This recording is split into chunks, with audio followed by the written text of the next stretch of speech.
भगवान श्री सत्य साई बाबा वारी दिव्य पादपद्मలకు నమస్కరిస్తూ తూర్పు గోదావరి జిల్లా నుంచి ఈ పరమ పవిత్రమైనటువంటి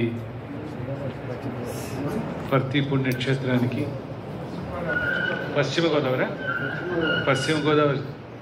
గోదావరి జిల్లాలే కదా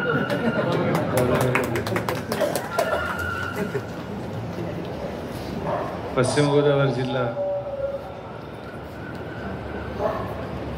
నుంచి ఈ పరమ పవిత్రమైన పుణ్యక్షేత్రానికి పర్తి యాత్రకై తరలి వచ్చినటువంటి సాయి భక్తులు అక్క చెల్లెండ్లు అన్నదమ్ములందరికీ కూడా హృదయపూర్వకమైనటువంటి సాయిరామ్.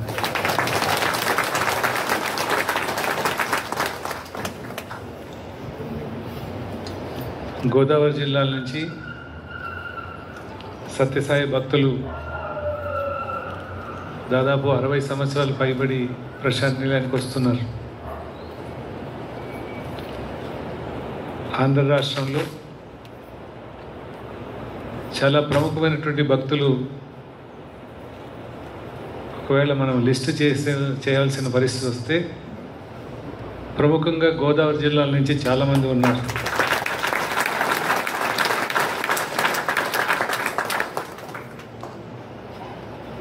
స్వామివారు కూడా గోదావరి జిల్లాల్లో గ్రామాల్లోనూ పర్యటించి చాలామందితో కలుసుకోవడం జరిగింది.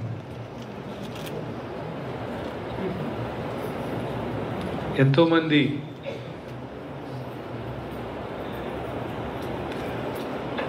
బాగా చదువుకున్న వాళ్ళు కూడా ఆ రోజుల్లోనే స్వామిని ఒక అవతార పురుషునిగా గుర్తించి వారు స్వామి సేవలో తరించడం గత 60 సంవత్సరాలుగా జరుగుతుంది.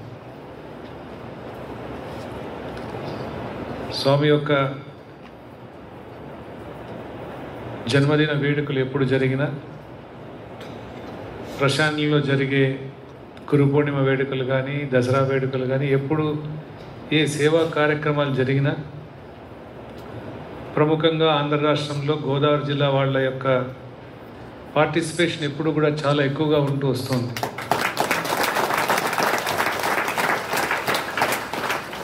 అదేవిధంగా ఎప్పుడు వరల్డ్ కాన్ఫరెన్సెస్ జరిగినా 5 సంవత్సరాలకు ఒకసారి స్వామి ఉన్నప్పుడు వరల్డ్ కాన్ఫరెన్స్ అని పెట్టేవారు. ఆ రోజుల్లో జన్మదిన వేడుకల్లో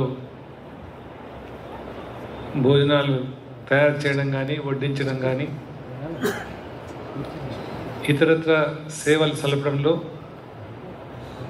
గోదావరి జిల్లా వాళ్ళే ఎక్కువగా లీడర్షిప్ తీసుకునేవాళ్ళు. ఏం లక్ష్మణరావు ఆయన మా స్టేట్ ప్రెసిడెంట్. శ్రీకాకుళం వాళ్ళు కూడా ఉన్నారు, బట్ గోదావరి వాళ్ళు ముందు నుంచి ఉన్నారు.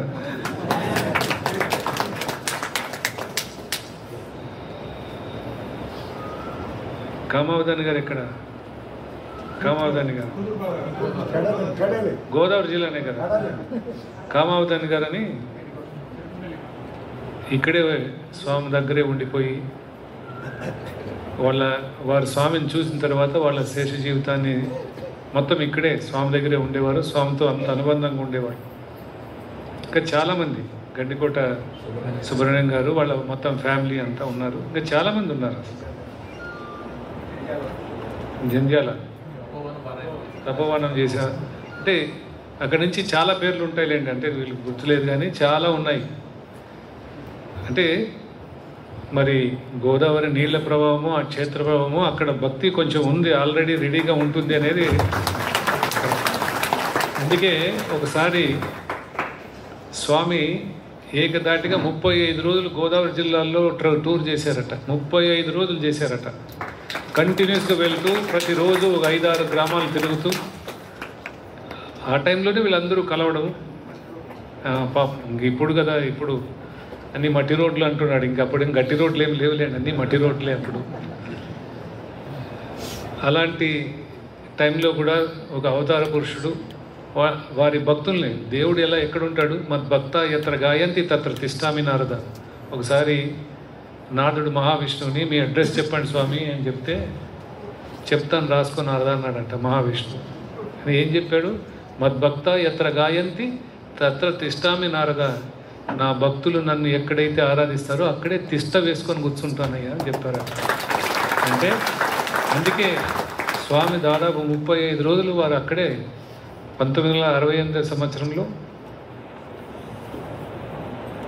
మరి వరల్డ్ కాన్ఫరెన్స్ కూడా మొట్టమొదటిగా అక్కడి నుంచే స్టార్ట్ చేశారు. ఆ రోజు రాజమండ్రిలో చేసినట్లున్నారు. ఆ ప్రాంతం వాళ్ళకందరికీ దగ్గరగా ఉంటుంది అని చెప్పి రాజమండ్రిలోనే ప్రపంచ మహాసభలు అక్కడనే స్టార్ట్ చేశారు. ఈ సంస్థకు సంబంధించినటువంటి అట్లాంటి ఒక ప్రముఖమైనటువంటి ఒక చాలా ఇంపార్టెన్స్ కలిగినటువంటి ఒక ఈవెంట్ ఏదైతే ఉందో దాన్ని అక్కడి నుంచే మొదలుపెట్టారు. అనేకంగా అండ్ వారు అందరితోనూ కలియజరుగుతూ ఎప్పుడైనా ఇప్పుడు కూడా వాళ్ళకి చెప్తున్నాను, ఇప్పుడు స్వామి 100వ సంవత్సరం వస్తుందంటే వాళ్ళు 3 బర్త్డేలకు సరిపడా రైస్ తెస్తామంటున్నారు. నేనే ఆపండి, అంత అవసరం లేదు అంటున్నాను. సార్ గోదావరి జిల్లా నుంచి మిగతా మా చెల్లం గారికి మొన్న ఎవరో చెప్పారు, కర్ణాటక నుంచి రైస్ పంపిస్తామంటే వీళ్ళు తగు వేసుకుంటున్నారు. కర్ణాటక నుంచి తీసుకోకూడదు, మీకు ఆనవాయితీగా మీరు గోదావరి జిల్లా వాళ్ళ నుంచే తీసుకుంటున్నారు కాబట్టి పుట్టపర్తి సత్యసాయి జన్మదిన ఇక్కడి నుంచి సరే. ఇంకా కర్ణాటక వాళ్ళని కూడా మనం మనసు నొప్పించేది వద్దు, వాళ్ళ 50 టన్నులు ఇస్తామంటే దానికి వేరే సరిపడా వేరే వస్తువులు తీసుకొచ్చామని చెప్పి వాళ్ళకి చెప్పాను నేను. ఎందుకంటే వాళ్ళు కూడా స్వామి భక్తులే కదా, మిమ్మల్ని నొప్పించేకి ధైర్యం మాకు లేదు. ఎందుకంటే మీరు ఆనవాయితీగా స్వామి నేర్పినటువంటి ఆనవాయితీ మీది, స్వామి ఇచ్చినటువంటి ఆయన కూర్చో. కాబట్టి అంత సేవ. ఇంకా అక్కడి నుంచే కారుణానంద గారు ఎక్కడి నుంచి? రాజమండ్రి. కారుణానంద గారు రాజమండ్రి నుంచే ఉండేవారు. చాలామంది ఉన్నారులేండి స్వామితో ఎంతోమంది ముడిపడి స్వామితో ప్రత్యేకంగా ఒక అవతార పురుషుని గురించి ఎవరైనా మాట్లాడుకుంటే వీళ్ళకి తప్పనిసరిగా వీళ్ళకి ఏదో ఒక రోల్ ఉంటుంది. వీళ్ళు ఎవరో వీళ్ళ గురించి జ్ఞాపకం చేసుకుంటారు. అలాంటి మహా భక్తులు ఆ జిల్లాల నుంచి కూడా వచ్చారు. అంటే ఈ క్షేత్రం స్వామి ఏదో ఒక చిన్న కుగ్రామం, రాయలసీమలో ఒక చిన్న కుగ్రామం, ఇది ఒక 30-40 ఏళ్ళు ఉన్నటువంటి ఒక చిన్న కుగ్రామంలో ఒక అవతార పురుషుడు మరి ఎందుకు ఎన్నుకున్నారనేది అది వారికే తెలుసు. ప్రతి స్థానానికి ఒక స్థాన బలం అనేటువంటిది ఉంటుంది. ఈ ప్రపంచమంతా ఆయన తిరిగి చూసుకొని ఇక్కడే ఎందుకు పుట్టాడంటే మరి దానికి ఏదో ఒక కారణం ఉంటుంది. ఆ కారణం మనకి ఇప్పుడు అందరికీ తెలిసిపోయింది. అప్పుడు ఆయన జన్మించినప్పుడు ఎవరికి ఏం బోధపడదు. ఈరోజు ఆ స్థల ప్రభావము వారు ఎందుకు ఎన్నుకున్నారనేది ఇప్పుడు జగద్విదితం. ఎందుకంటే ఇక్కడి నుంచే ఈ మారుమూల గ్రామం, రోడ్డు లేని కరెంటు లేని ఈ మారుమూల గ్రామం నుంచే ఈరోజు 150 దేశాల్లో సత్యసాయి సేవా సంస్థలు సేవలు సలుపుతున్నాయంటే దానికి అదే అంతకంటే ఇంకేమి లేదు. ఈరోజు సూర్యుడు అస్తమించని సామ్రాజ్యం బ్రిటిష్ వాళ్ళది కాదు. సూర్యుడు అస్తమించని సామ్రాజ్యం సత్యసాయి ఆధ్యాత్మిక సామ్రాజ్యం. ఎక్కడైనా ప్రపంచంలో మీరు భూమండలంలో ఏ దేశంలో చూసినా సత్యసాయి భక్తుడు సాయిరామ్ అని పలకరించేవాడు ఒక్కడైనా దొరుకుతాడు, డెఫినెట్గా దొరుకుతాడు. మనం ఏ ఇబ్బంది లేదు. ఈరోజు శేఖర్ని అడుగుతున్నా, చాలామంది కొత్త వాళ్ళు వచ్చారు అని చెప్పారు. చాలామంది కొత్త వాళ్ళు. ఎంతమంది ప్రశాంత్ నీలకి పుట్టుబడికి ఫస్ట్ టైం వస్తున్నారు? చేతులు ఎత్తండి. ఓ, అందరూ సాయిరామ్. మీ అందరికీ కూడా సాయి కుటుంబానికి స్వాగతం, సుస్వాగతం. మీరందరూ కూడా స్వామి యొక్క కుటుంబ సభ్యులే. స్వామి మేము ఎప్పుడు కూడా సాయి ఫ్యామిలీ అంటుంటాం. ఇక్కడ అందరూ కూడా సాయి కుటుంబము అంటుంటాం.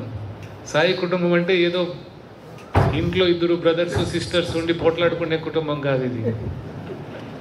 ఇది ప్రపంచవ్యాప్తంగా ఈరోజు మీకు అన్నదమ్ములు అక్కచెల్లెళ్ళు ప్రపంచవ్యాప్తంగా 150 దేశాల్లో ఉన్నారు అనేటువంటిది మీకు తెలుసుకోవాలి.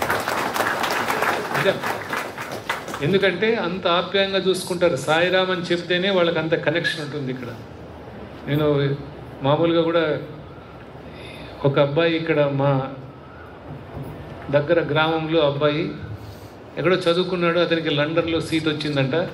అతను ఫస్ట్ టైం ఒక రైతు కుటుంబంలో పుట్టాడు, ఎప్పుడు ఫ్లైట్ కూడా ఎక్కలేదట, ఎప్పుడు విమానం ఎక్కిన దాఖలాలు లేవు పాపం. ఒకటి ఏదో చదువుకున్నాడు, అతనికి లండన్లో సీట్ వస్తే ఇప్పుడంతా ఉన్నాయి కదా ఫేస్బుక్లు అవి ఇవే ఉన్నాయి. దాంట్లో నేను పుట్టపర్తి దగ్గర నుంచి వస్తున్నాను, నాకు ఎవరైనా సాయం చేయమని ఊరికే పోస్ట్ పెట్టాడట. పెడితే కేవలం 20 నిమిషాల్లో 4 రెస్పాండ్ అయ్యారంట. 20 నిమిషాలు, వీడెవడో తెలియదు, వాళ్ళు కూడా ఎవరో ఇతనికి తెలియదు. 4 రెస్పాండ్ అయ్యి, ఒకతనేమో నువ్వు ఎప్పుడు వస్తున్నావో చెప్పు, నేను ఎయిర్పోర్ట్కి వచ్చి పికప్ చేస్తానంట. వీడి ముక్కు మగని తెలియదు, ఎవడో నేను వచ్చి ఎయిర్పోర్ట్కి వచ్చి మిమ్మల్ని పికప్ చేసుకుంటాను, నువ్వేమి ఇబ్బంది పడద్దు, నువ్వు ధైర్యంగా వచ్చేసాయి అన్నాడు. ఇంకొక అతను నీకు ఎక్కడ అకామిడేషన్, నీకు ఎక్కడ సీట్ వచ్చిందో చెప్పు, నువ్వు ముందుగానే నేను అన్ని వెతికి పెడతానని ఇంకొక ఆయన పెట్టాడంట. ఇంకొక అతను ఇంకొక 3 ముందు అడిగేసి నువ్వేం భయపడద్దు, నువ్వు పుట్టపర్తి నుంచి వస్తున్నావు, 2 వారాలు మా ఇంట్లో ఉండు, నీకు అన్ని సర్దుకున్నాక కాలంటే వెళ్ళు అన్నాడు. ఈ అబ్బాయి ఇక్కడ పక్కన పల్లె వాడు ఒక స్వీట్ బాక్స్ తీసుకొని నా దగ్గరికి వచ్చి నమస్కారం చేసుకుంటాను సార్ అంటే. ఎందుకురా, నేనేం చేశాను, నువ్వు కదా లండన్ పోతున్నావు, స్వీట్లు మేము నీకు ఇవ్వాలి, పాపం కష్టపడి తెచ్చుకున్నావు సీటు, నువ్వెందుకు తెచ్చావంటే, లేదు సార్ నేను ఎప్పుడు మామూలుగా గ్రామీణ నేపథ్యంలో నేను ఉన్నాను, మా కుటుంబం అంతా, ఇట్లా సీట్ వచ్చింది, నాకు భయం వేసింది లండన్ అంటే ఎలా పోవాలని ఊరికి అలా పెట్టాను. 4 రెస్పాండ్ అయ్యి నాకు మీరేం వరీ కావద్దు నువ్వు వచ్చేసి అన్నారు. చూస్తే తీరా 4 కూడా సాయి భక్తులే. నేను పుట్టపర్తిని రాసిన దానికి ఇంతమంది రాశారు. కేవలం పుట్టపర్తిని రాసిన దానికి ఇంతమంది రెస్పాండ్ అయ్యారు అంటే మీ అందరికీ కూడా మీ చుట్టాలు. ఇప్పుడు ఏదో ఈ 1-2 ఉంటే పోట్లాట్లు ఉంటాయి, ఏదో ఉండవా ఇంట్లో, ఆస్తి తగాదాలు, పంపకాలు, చీరలు, సొమ్ములు ఉండవా? వాళ్ళకి ఎక్కువ ఇచ్చారు, వీళ్ళకి తక్కువ ఇచ్చారు, గొడవలు అవుతుంటాయి లేదా? అవుతుంటాయి కదా. పెద్దవాడికి ఎక్కువ తీసుకున్నాడు, చిన్నవాడు తక్కువ అయింది, ఇదే ఉంటాయి. అంత లెక్క ఇది మామూలే. ఏదో ఆస్తి గొడవలు, గోడ కొంచెం ఇటు కట్టాడు, 2 అడుగులు వేసాడు, అంతే, ఏదో భూప్రపంచం అంతా అయిపోయినట్లు లేదా? ఇవే ఉంటాయి, మామూలుగా ఉంటాయి. లేకపోతే వాళ్ళకి 2 చీరలు ఎక్కువ పెట్టారు, మా మామకు ఉంగరం పెట్టాడు, నాకేం పెట్టలేదు లేదా? బట్ సత్యసాయి కుటుంబంలో అవేం లేవు. ఆస్తి తగాదాలు ఉండవు, మీకు ఇంకేం తగాదాలు ఉండవు, పోలీస్ స్టేషన్లో పోరు, కోర్టులు కచేరీలు ఏమి ఉండవు. సత్యసాయి కుటుంబంలో కేవలం ప్రేమ మాత్రమే ఉంటుంది. అది ఈ అందమైన కుటుంబం యొక్క ఇంకేముంటుంది, ప్రేమనే. ఇక్కడ స్వామి ఏమన్నారు? లవ్ ఆల్ సర్వ్ ఆల్, అందరినీ ప్రేమించు, అందరినీ సేవించు. సాధ్యమేనా? చెప్పడానికి సాధ్యమే, చేయడానికే కొంచెం కష్టంగా ఉంటుంది. బట్ చేసేది అలవాటు చేసుకుంటే మాత్రం అంతకంటే ఆనందమైనటువంటి జీవితం ఈ భూప్రపంచంలో మనకు లభించదు. ఎందుకంటే అందరినీ ప్రేమించాలి అని చెప్పారు. దాంట్లో స్వామి ఒక మాట చెప్పారు, నువ్వు ప్రేమించలేకపోతే నోరు మూసుకున్నాడు, ద్వేషించేకి మాత్రం పోవద్దు అని చెప్పారు. అది మాత్రం చేయొచ్చు కదా. మనం ప్రేమించలేకపోతే పోనీ, ద్వేషించకుండా అయితే ఉండగలం కదా. అది అలవాటు చేసుకుంటే చాలు, మన జీవితం ధన్యమైపోతుంది. ఎందుకంటే ఈ భూమి పైన ప్రతి ప్రాణి పుట్టడం కేవలం దేవుని తెలుసుకోవడం కోసమే, ఇంక దేనికి కాదు. ఆస్తులు చేసుకోవడము, ఏదో బిజినెస్ చేయడము, ప్రాఫిట్లు సంపాదించుకోవడము, పెద్ద పెద్ద బంగ్లాలు కొట్టుకోవడము, పెద్ద పెద్ద అవన్నీ ఎవరైనా తీసుకుపోతున్నారా?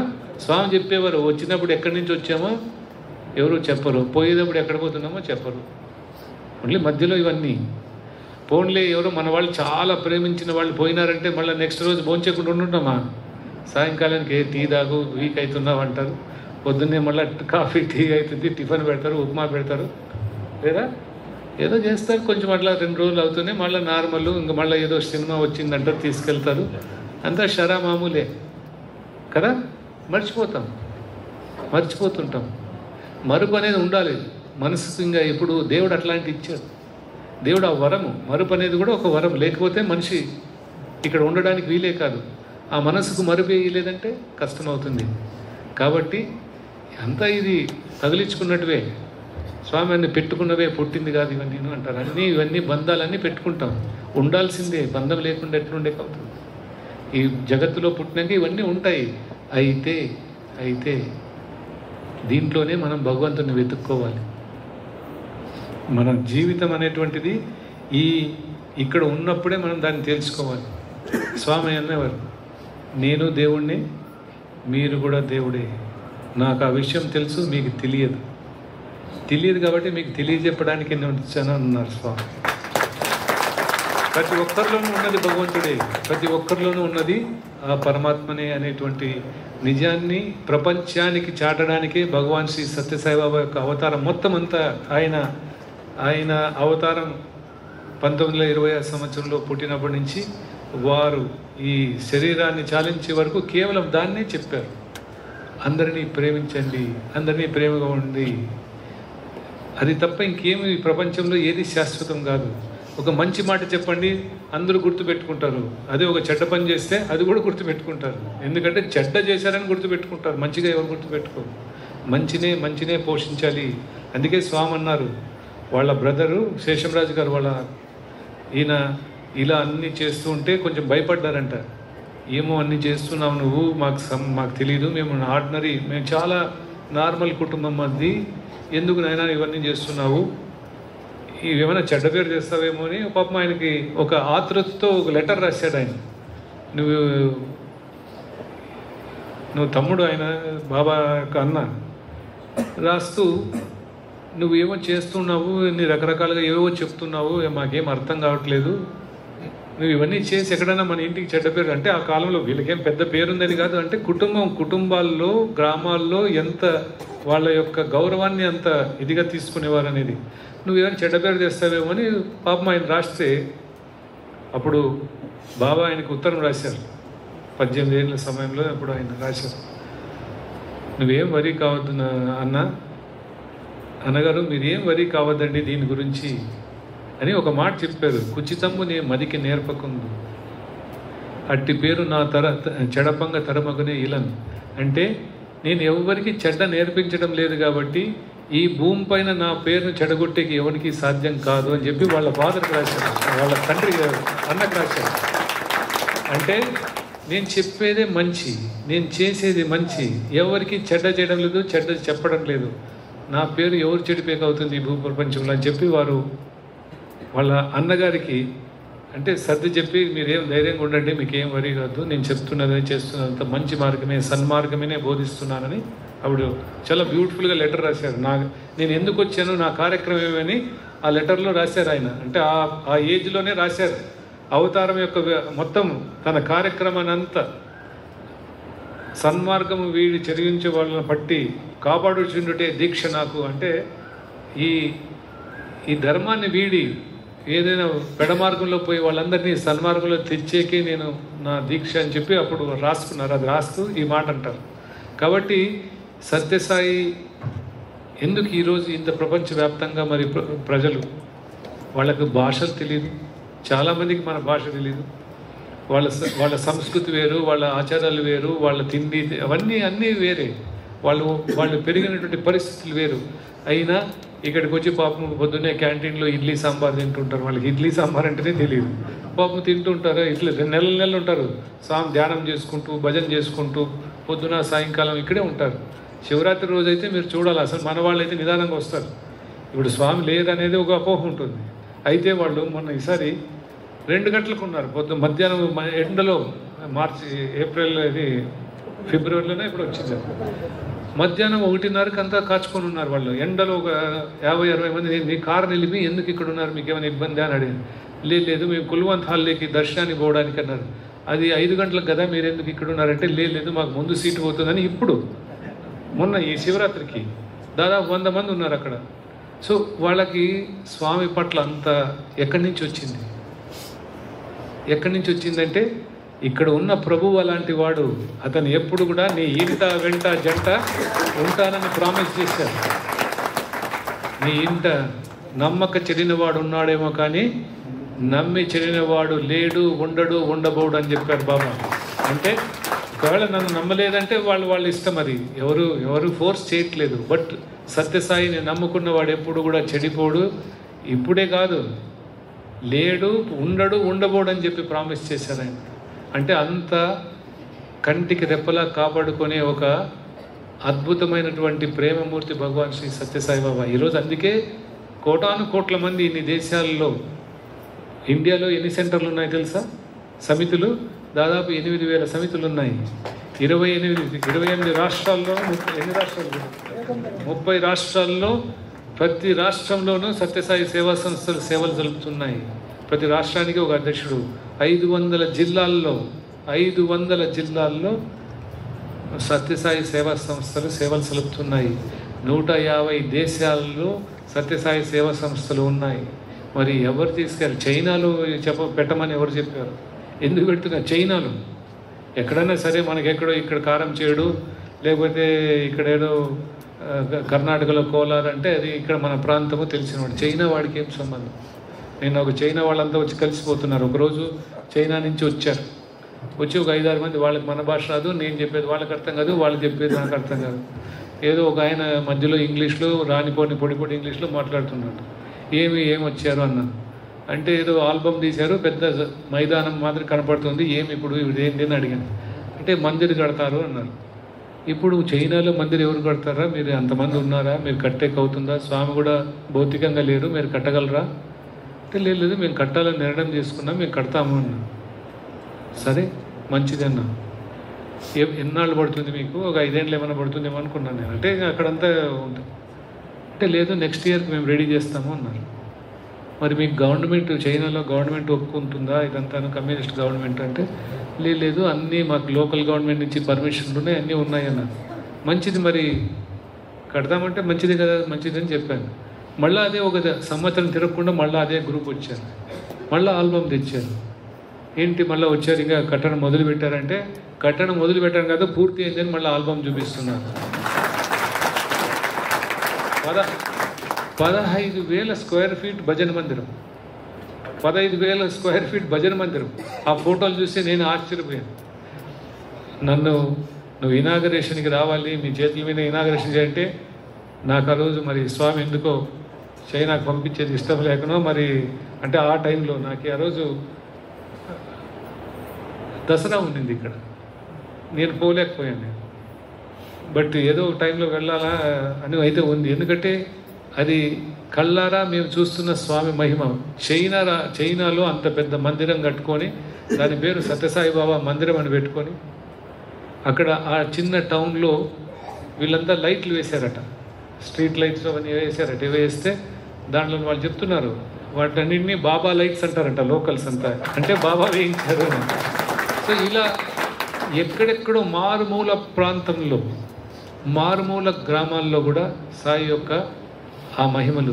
ఈరోజు ప్రేమ ప్రవాహిని అని ఆర్గనైజేషన్ నుంచి ఒక రథాన్ని, స్వామి యొక్క పాదుకలు కలిసిన రథాన్ని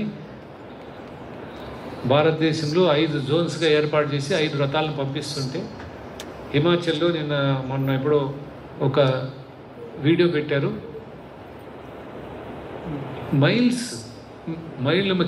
కిలోమీటర్లు నిలుచుకొని ఉన్నారు, ఏమి లేదు, స్వామి పాదుక వస్తుందని. అంటే వాళ్ళకి ఏంటి నమ్మకము, స్వామి పాదుక వస్తుందంటే స్వామి వస్తున్నారు మా దగ్గరికి. కొందరు ఎవరో ఇంటర్వ్యూ చేస్తుంటే, మేము పోలేము, మాకు ఇంత దూరం పోయి దూరాభారం అవుతుంది, మేము పోలేము, కాబట్టి మాకు స్వామి మా ఇంటి దగ్గరికి వస్తున్నారు అనే ఒక ఫీలింగ్లో వాళ్ళందరూ కూడా స్వామి పట్ల ఉన్నటువంటి ఆ ప్రేమను వెళ్తుంటే అంత తండోపతండాలుగా వచ్చి, నేను ఎక్కడో చెప్తున్నాడు, లక్ష్మణరావు చెప్తుంటే, రాత్రి 2 గంటలకు కూడా స్వామి వస్తున్నారని చెప్పి, వెస్ట్ గోదావరి 2 గంటలకు వెయిట్ చేస్తున్నారు అని చెప్పి. దేవా నుంచి ఎవరైనా ఉన్నారా ఇక్కడ? మీరు ఉన్నారా? ఉన్నారు. దేవా నుంచి అంట. నిన్న మన వస్తే అక్కడ రాత్రి వచ్చిందంట కదా, రాత్రి పూట వచ్చిందా? 1:30కు వచ్చిందా? చూడండి పాపం అందరూ కాచుకున్నారా? చూడండి, వెళ్ళారా?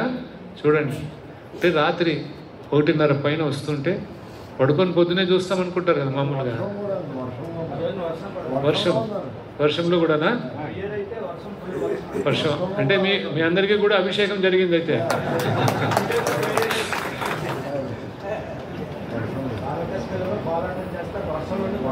వర్షంలోనే వచ్చారట. 1 గంటకి మళ్ళీ మేము కన్సూసంబాలను తీసుకెళ్ళేవాళ్ళు 1 గంటగా వర్షం. మీతో పాటు వర్షం వచ్చిందా?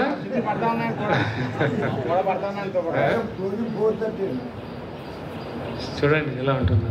అంటే ఒకసారి ఆయన ప్రేమలో మనం పడ్డామంటే వర్షము, ఎండ, చలి ఏం తెలియలేదు. ఇక్కడ కూడా అంతే, ఎక్కడైనా అంతే, ప్రపంచవ్యాప్తంగా ఎక్కడైనా అంతే, ఇదే ఉంటుంది. ఎక్కడైనా నేను టూర్ చేస్తుంటాను. ఒకసారి నేపాల్ వెళ్తే ఏదో మందిరం ఓపెనింగ్కి పిలిచారు, వెళ్ళాను. ఎక్కడ మధ్యలో దింపారు, ఎక్కడ మందిరం ఏం కనపడలేదు. ఇదేంటిది మందిరం లేదు, ఇక్కడ దింపామంటే వచ్చేసాం సార్ అన్నారు. వచ్చేటి వెంటనే ఎక్కడ మందిరం ఎక్కడ కనపడలేదు. అంటే రోడ్డుకు ఇటు సైడు అటు సైడు భక్తులు నిల్చుకొని ఉన్నారు. 2 కిలోమీటర్లు నిల్చుకున్నారు. మందిరం 2 కిలోమీటర్ల తర్వాత అంతా నడిపించుకొని వెళ్ళారు. ఎందుకు ఇట్లా అక్కడే ఉండొచ్చు కదంటే, లేదు సార్ వీళ్ళందరూ ఎక్కడో అంటే ఇంతమంది వచ్చారు, అందరూ దూర దూరంగా చూస్తారని చెప్పి రోడ్డుకి ఇరుపక్కల నిల్చుకున్నారు. వాళ్ళు ఏంటంటే వాళ్ళకి ఒక ఆనవాయితీ, ఏదో ఒక పుష్పము ఏదో ఒకటి ఇవ్వడం, వచ్చిన గెస్ట్కి ఇవ్వడం అనేది ఆనవాయితీ. వాళ్ళకి అంత స్తోమత లేకపోతే రోడ్ సైడ్ ఉన్న ఏదో ఒక ఆకన్నా లాగి ఇస్తుంటారు. ఇవన్నీ లాగి 2 కిలోమీటర్లు వీళ్ళ నుంచి తీసుకొని పోయి నాకు పెద్ద పెద్ద గంపల్లో నిండిపోయి, అంటే వాళ్ళ భక్తి మనల్ని చూసి కాదు, ఎవరిని చూసి చేస్తున్నారు అదంతా, అది వారిని చూసి చేస్తున్నారు. మన గొప్పతనం కాదు, మనం ఎవరు, మనం సామాన్యులు. మన వెనకలు ఉన్నటువంటి ఆ భగవంతుడి యొక్క వారి యొక్క ప్రతిభను చూసే మనకి ఈ ప్రేమ, ఈ గౌరవము, ఇవన్నీ లభిస్తున్నాయి అనేటువంటిది నేను ఎప్పుడు సత్యసాయి సేవా సంస్థలో చెప్తుంటాను. ఆ సత్యసాయి ఉంది కాబట్టి మనకి అపారమైన గౌరవం ఉంటుంది. ప్రపంచంలో ఎక్కడ పోయినా కానీ అందరూ రండి మాట్లాడతామంటారు. ఎందుకంటే దానికి అంత గౌరవం, అంత రెస్పెక్ట్, అంత క్రెడిబిలిటీ. వీళ్ళు సత్యసాయి అంటే నిజంగా సేవ చేసేవాళ్ళు అనేటువంటి ఒక ముద్ర అయితే స్వామి ఈ సంస్థ పైన వేయగలిగారు. కాబట్టే మనం అందరూ కూడా ఎక్కడికి పోయినా అందరూ వెల్కమ్ వెల్కమ్ వెల్కమ్ అంటారు. మామూలుగా అయితే ఎవరైనా వచ్చారంటే ఏదో చందాకు వచ్చారు అనుకుంటారు, ఏదో సంస్థలు వచ్చాయి, వాళ్ళు వచ్చారు, వీళ్ళు వచ్చారంటే.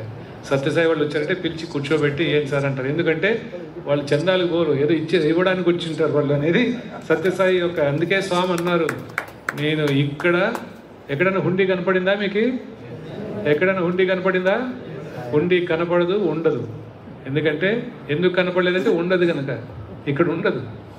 సత్యసాయి ఎప్పుడు ఏమన్నారు, దేవుడు ఇట్లుండేవాడు కదరా, ఇట్లుండేవాడు.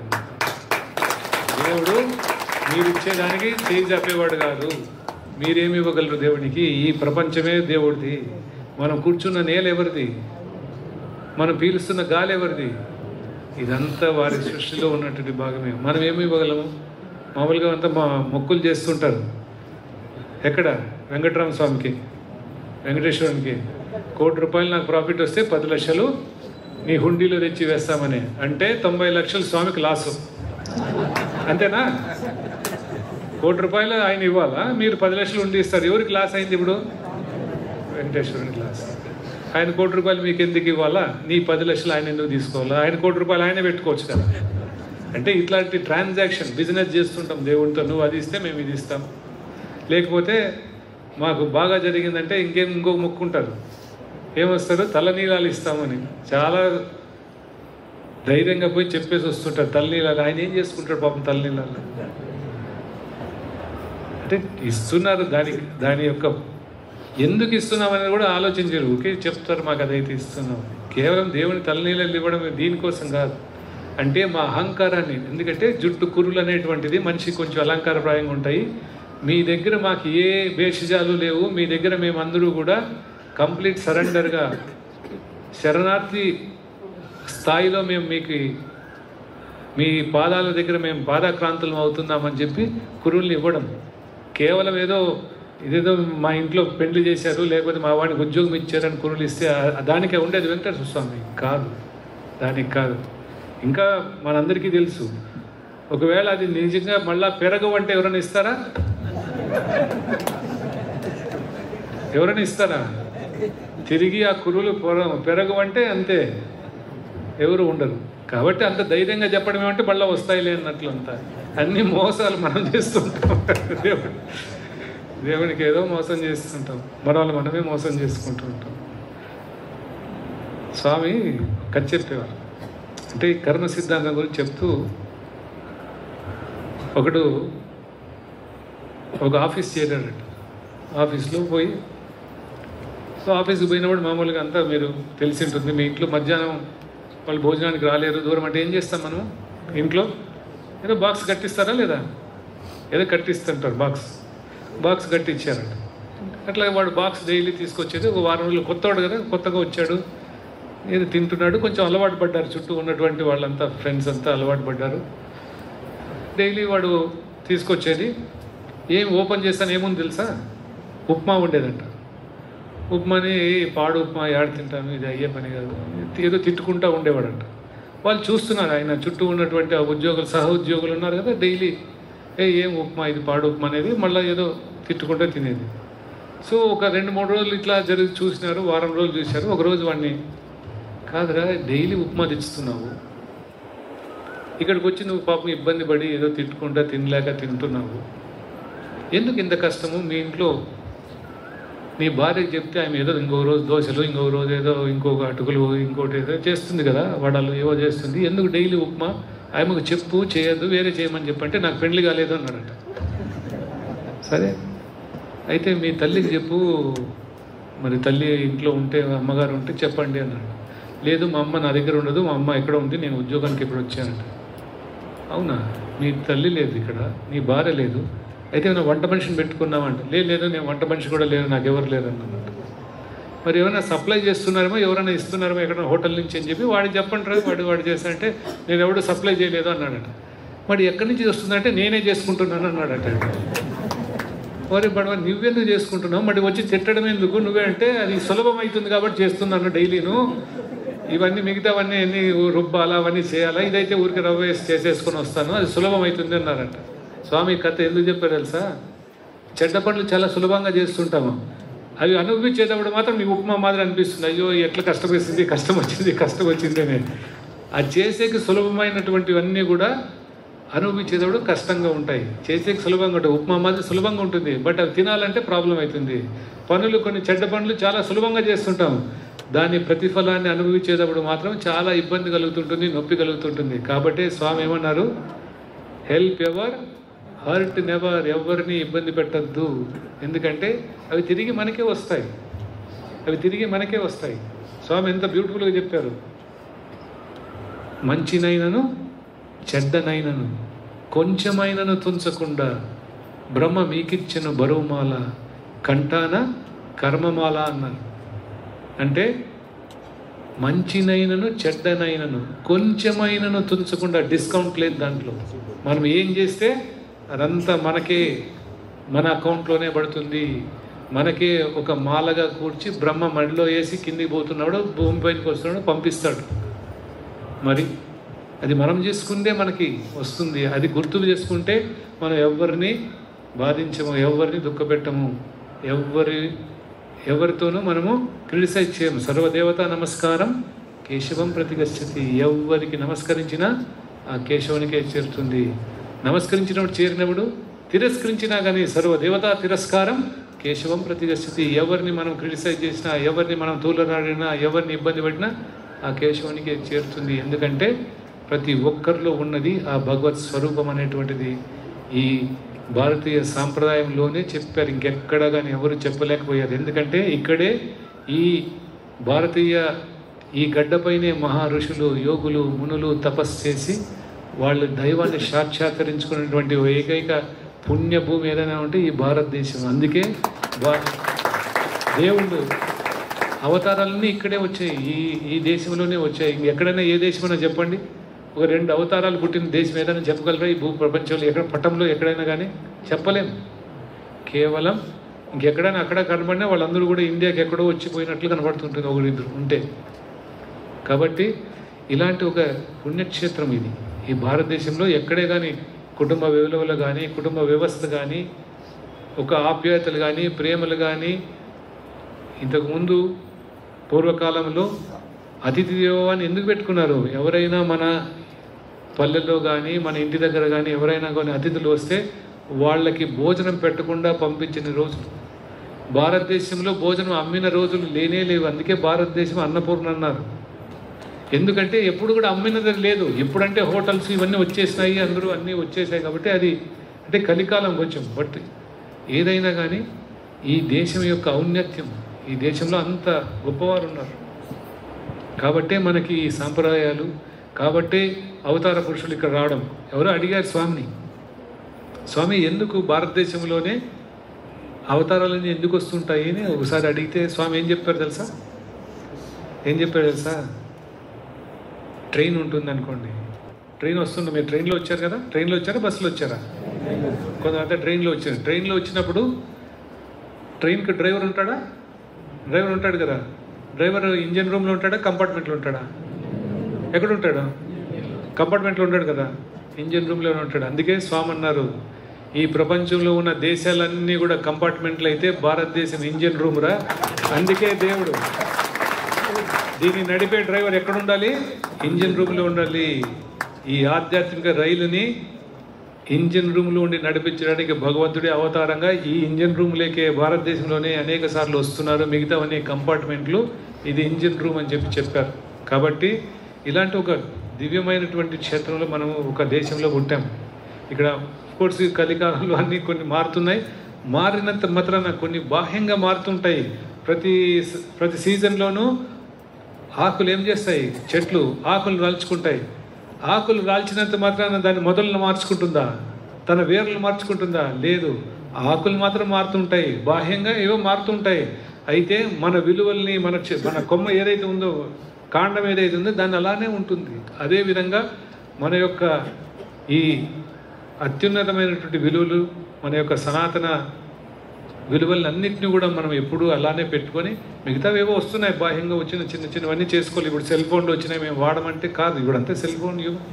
అందరూ కూడా ఇంట్లోనే, అందరూ సెల్ ఫోన్లోనే మాట్లాడుతున్నారు. పిల్లలు కూడా పొద్దున్నే ఇంట్లో అమ్మకు వచ్చి ఏం కావాలని చెప్పడం లేదు, రూమ్లో నుంచే మెసేజ్లు పంపిస్తున్నారు. లేదా అందరూ కూడా ఫోన్లోనే, అమ్మ కూడా పిల్లలకి ఏం కావాలని అంతా ఫోన్లోనే నడుస్తుంది. వాళ్ళు రూమ్లో ఉన్నారు, వీళ్ళు డైనింగ్ హాల్లో ఉన్నారు, ఇంకొకరు ఎవరు సిట్టింగ్ రూమ్లో ఉన్నారు. బట్ ఎవరితో మాట్లాడుకున్నారు? అందరూ సెల్ ఫోన్లోనే నడిపిస్తున్నారు అంతా. అట్లాంటి but that is okay. But అయితే మన ఆప్యాయతలను ఎవరు కోల్పోకూడదు, ప్రేమలను కోల్పోకూడదు. ఎందుకంటే ఎక్కువ మిషన్లతో ఉంటే మిషన్ల మాదిరే తయారవుతాం. ఒక్కొక్కడు అప్పుడప్పుడు మనుషులతో కూడా మాట్లాడుకోవడము, మనుషులతో ఉండడము, మనుషులతో ప్రేమ పంచుకోవడం. ప్రేమను పంచగలిగేది మనిషి తప్ప ఈ ప్రపంచంలో ఇంకెవ్వరూ లేరు. అది మాత్రం గుర్తుపెట్టుకోండి. అందుకే స్వామి యొక్క ప్రేమ ఈరోజు ప్రపంచవ్యాప్తమైందంటే వారి యొక్క ప్రేమే, వారి యొక్క ప్రేమ వల్లే ఇంత అయింది.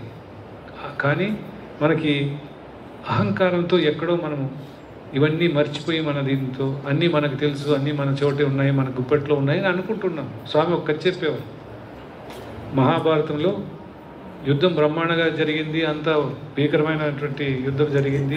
18 రోజులు యుద్ధం జరిగి పాండవులు అంత కౌరవులు ఓడిపోయారు, పాండవులు అంతా అయింది కదా. మొట్టమొదటి ఏమైంది? మహాభారత యుద్ధానికి ప్రారంభంలో ఏం జరిగింది? అర్జునుడు ఏం చేశాడు? నేను యుద్ధం చేయలేను, అందరూ మా చుట్టూ ఉన్న వాళ్ళంతా మా చిన్నాయన గారు, మామగారులు, పెదనాన్నలు, గురువులు వీళ్ళందరూ ఉన్నారు.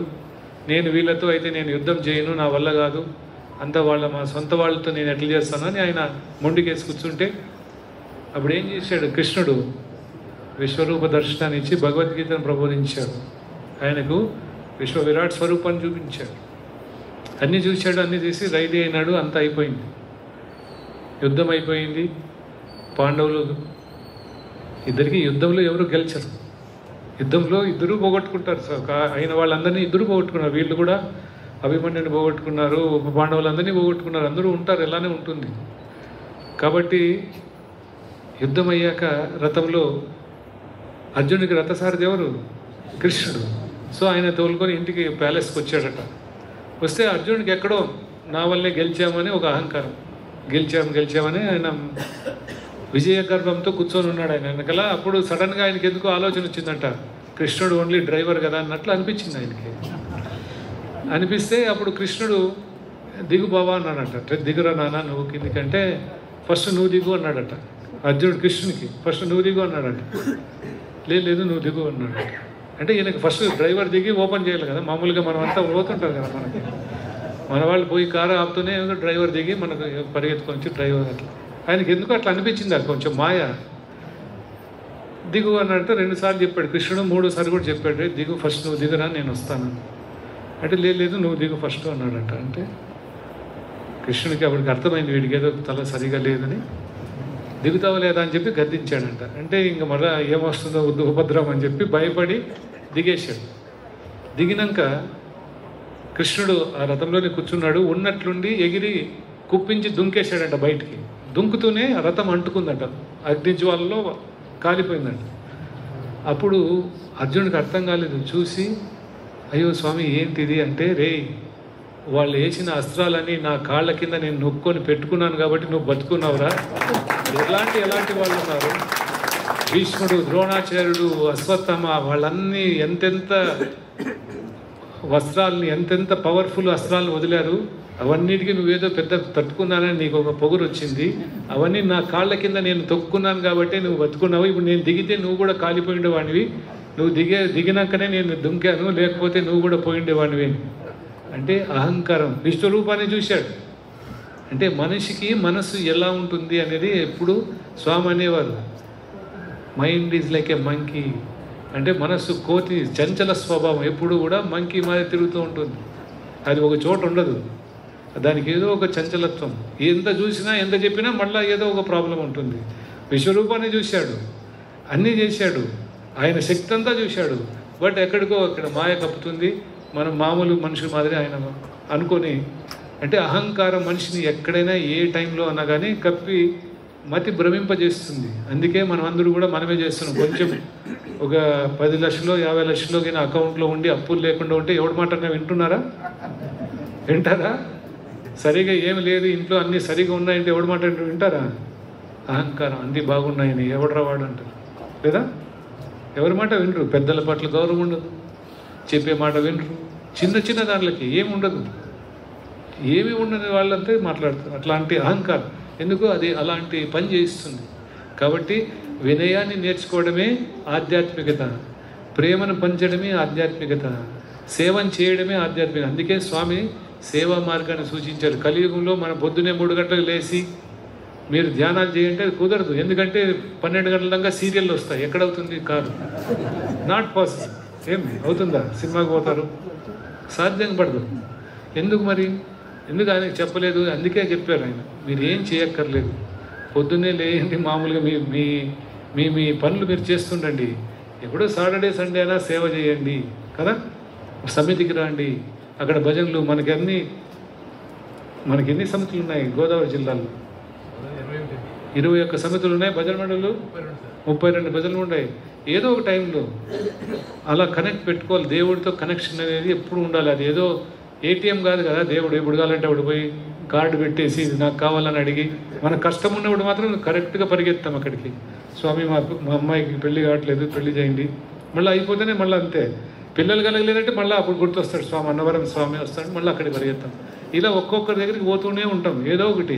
అంటే కష్టం వస్తేనే దేవుడు, లేకపోతే దేవుడు కాదు. ఆయన ఎందుకు కాచుకుంటాడా? మీకేమైనా మనకేమైనా మనం పెట్టుకున్నటువంటి ఏమైనా అటెండరా? కాదు కదా. కబీర్ దాస్ ఒక మాట చెప్పారు, దుఃఖంలో దేవుడిని అందరూ కొలుస్తారు, సుఖంలో ఎవరు కొలవరు.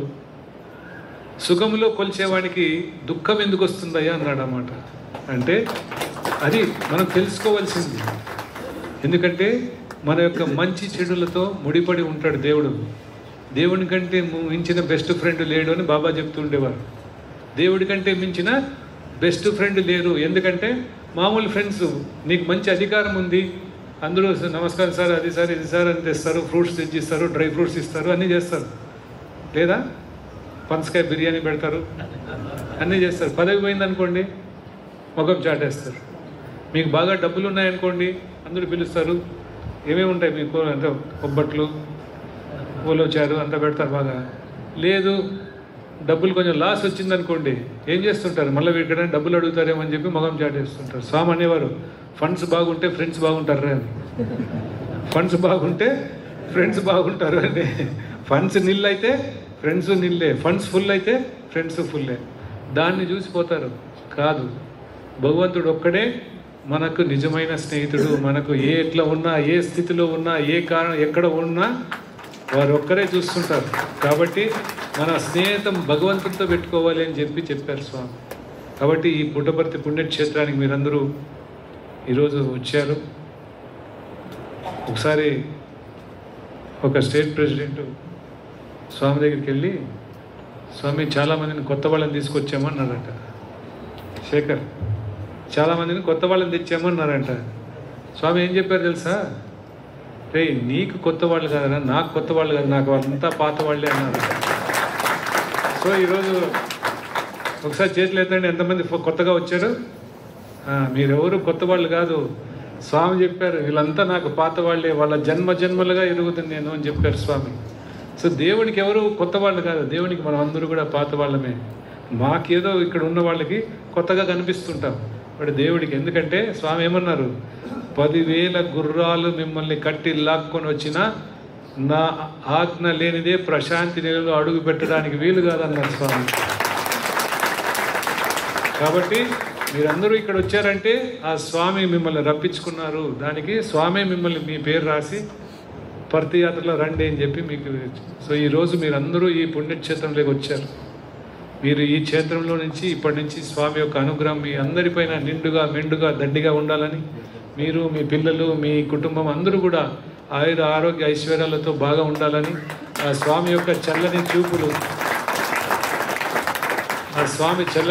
మీ కుటుంబం పైన ఎప్పుడూ ఉండి మీరందరూ కూడా ఆరోగ్యంగా ఆనందంగా పీస్ఫుల్గా అంటే శాంతిగా బతకాలి. ఇప్పుడు అందరూ కూడా అదే కదా, ఎక్కడ చూసినా అశాంతి అశాంతి అశాంతి. ఎక్కడ కూడా ఎక్కడికి పోయినా, నేను ఎక్కడ ట్రావెల్ చేసినా ఏదో ఒకటి చెప్తుంటారు. నాకు దినము ప్రతి దినము నాకు ఏదో ఒక అనుభవం అవుతుంటుంది. డబ్బులు వాళ్ళకి తక్కువ లేదు, వేల కోటాధీశ్వరులు వస్తుంటారు, చిన్న పసిపిల్లల మాదిరి ఏడుస్తుంటారు, చిన్న బిడ్డల మాదిరి ఏడుస్తుంటారు.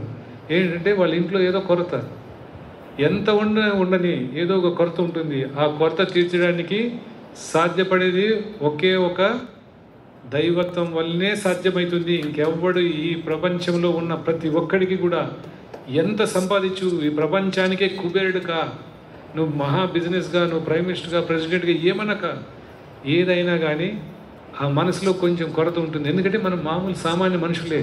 పొజిషన్లు వేరే ఉండొచ్చు, నువ్వు సీఎం కావచ్చు, నువ్వు ఇంకొకరు కావచ్చు, పెద్ద బిజినెస్ మ్యాన్ కావచ్చు, ఏదైనా కావచ్చు. అయితే మనం సామాన్య మానవులే. మనం అందరూ గాలి పీల్చుకోవాల్సిందే, నీళ్లు తాగవలసిందే కదా. అందరికీ ఎమోషన్స్ సేమే కదా, దుఃఖం సేమే, ఆనందం సేమే, నవ్వడం సేమే, ఏడవడం సేమే. అందరికీ అంతే. ఆకలేస్తుంది, ఎవరికి ఆకలి వేయదా?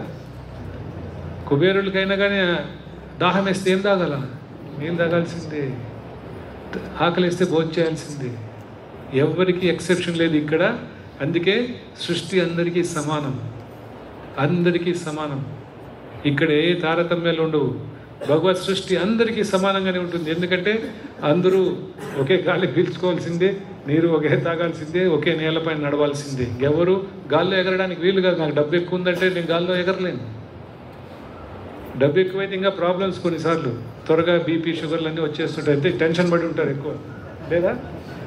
స్వామి ఏం చెప్పేవారంటే డబ్బు ఎలా ఉంటుందంటే, మీకు బాగా తెలిసి ఆడవాళ్ళకి కూరలో ఉప్పు మాదిరి ఉంటుందట.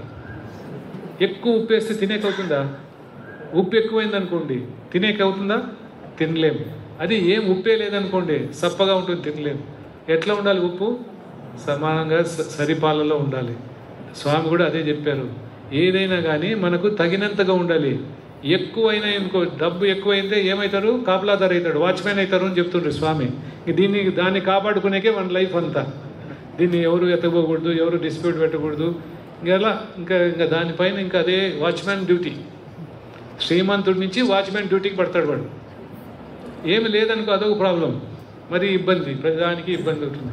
సమంగా కావాల్సినంత ఉండడమే అదే స్వామి అనేవారు. కాబట్టి కూరలో ఉప్పు ఎట్లుంటుందో కాలికి చెప్పు ఎట్లుంటుందో అని చెప్పేవారు.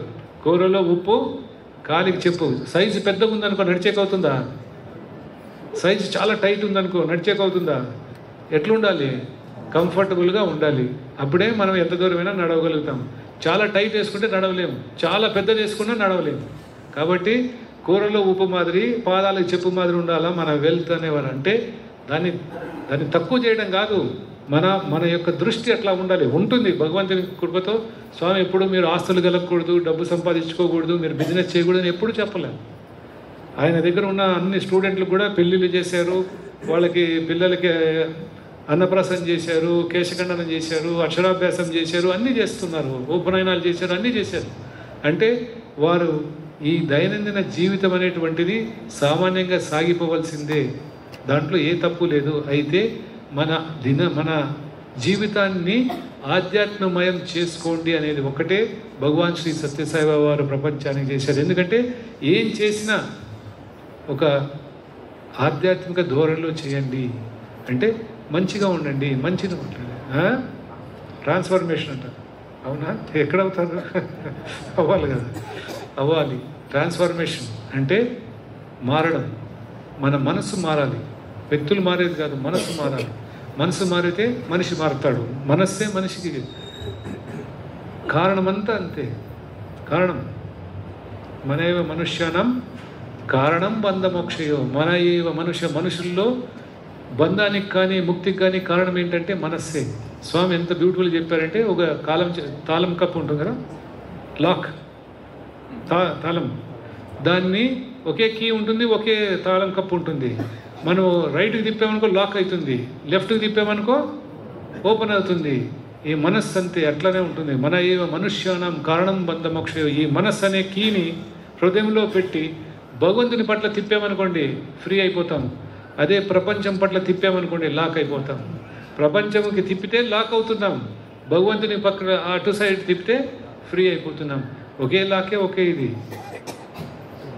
కాబట్టి మన ప్రయాణం అంతా కూడా భగవంతుని యొక్క కృప కోసమే ఉండండి. మన ప్రయాణం అంతా మంచిగా ప్రేమగా సలపాలి అనేటువంటిది. మరి ఈరోజు సత్యసాయి సంస్థల్లో మీరందరూ కూడా ప్రశాంతికి రావడం, సంస్థలో కూడా చేరి ఏదో కొంచెం సేవ చేస్తుండండి. సేవ ఎవరి కోసమో కాదు.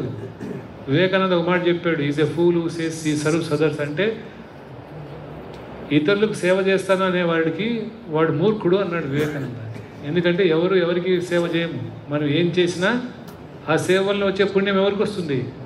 మనకే వస్తుంది. కాబట్టి మనం ఎవరిని ఉద్ధరించడం లేదు, మనమే ఉద్ధరింపబడుతున్నాం. కాబట్టి సేవలో పాల్గొనండి. ఎంత చేతనైనంత వరకు, ఎక్కడ సాధ్యమైతే. కొన్నిసార్లు మనం అన్ని డబ్బుతోనే ముడిపడి ఉండవు. ఒక్కోసారి మన పక్కింటి ఆమెకి ఏదో ప్రాబ్లం ఉంటుంది, ఒక 15 నిమిషాలు కూర్చొని ఆమె ఏదో చెప్తే వింటే ఆమె కొంచెం లైట్ అవుతుంది. అది కూడా సేవే. చాలామందికి వాళ్ళు చెప్పుకునే కూడా ఎవరు లేరు, వాళ్ళ బాధలు చెప్పుకునే కూడా ఎవరు దొరకట్లేదు. కాబట్టి అట్లాంటి ఒకసారి ఒక 10 నిమిషాలు వాళ్ళు ఏదో ఘోష విన్నామంటే వాళ్ళు ఫ్రీ అయిపోతుంటారు. అది కూడా సేవే. ఒక తోటి వాళ్ళని కొంచెం ఫ్రీ చేయడం కూడా సేవే. ప్రతిదీ మనం ఆ సేవా మార్గంలో మీరందరూ కూడా ప్రయాణించి, మీరందరూ కూడా ఆ స్వామి కృపా కటాక్షాలు మీ అందరిపైన ఎప్పుడూ ఉండాలని చెప్పి